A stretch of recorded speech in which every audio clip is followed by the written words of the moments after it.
Hey guys, welcome back to Keto Asian Flavors. So in this video, I'm going to show you how to make your own almond flour, discuss the difference between almond flour and almond meal, and to answer some questions through demonstration. So is it worth our time and effort to make almond flour at home? Will it save us money? And how does homemade almond flour compare to store-bought? And lastly, do we need to use a dry container for this task? Well, let's find out.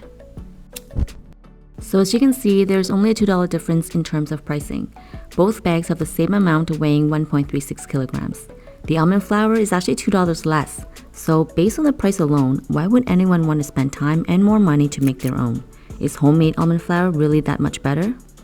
So before we start making almond flour, let's discuss the difference between almond flour and almond meal. This is important to know because they both do not have the same texture, and texture plays a big part in recipes, especially in keto baking.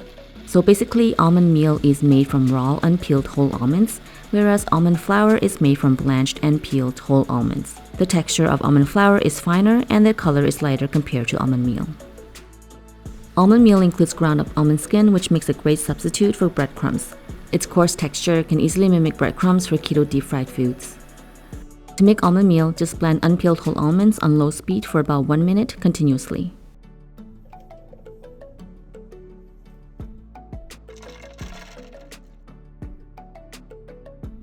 Never blend on high speed continuously. You might end up making chunky almond butter or almond meal with a wet, inconsistent texture.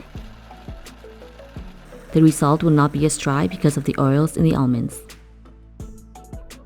When making your own almond flour, blanch it yourself using unpeeled whole almonds or buy blanched almonds. All you have to do is boil some water, cook the almonds for 5 minutes until the almonds float to the top, fill a bowl with cold water, add in the almonds, and the skin will easily peel off.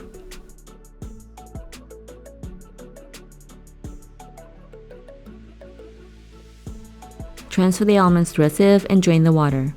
Let it dry completely before use, and do not roast the almonds. So here's a demo on using the dry container from Vitamix to make almond flour. Is it worth the money to buy another container that's designed specifically for dry ingredients? Is the texture better than Costco's Kirkland signature brand? Remember to blend it for only about 1 minute by turning the dial from low to high. Avoid overblending and watch for moisture.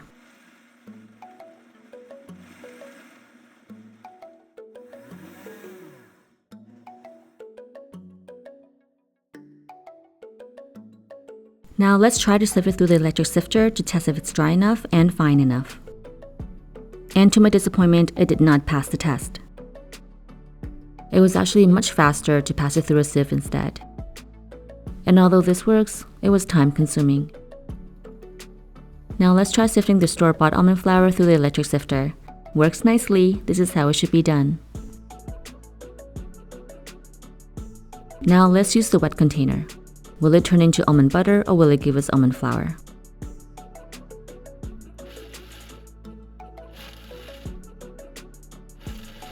So as you can see, you can definitely make almond flour with the wet container.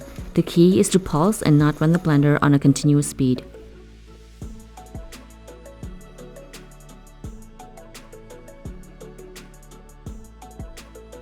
Here are the results with the 2 homemade almond flour using the same bag of whole raw almonds with the skins removed. Now let's compare it to the Kirkland signature brand and check out the texture and moisture.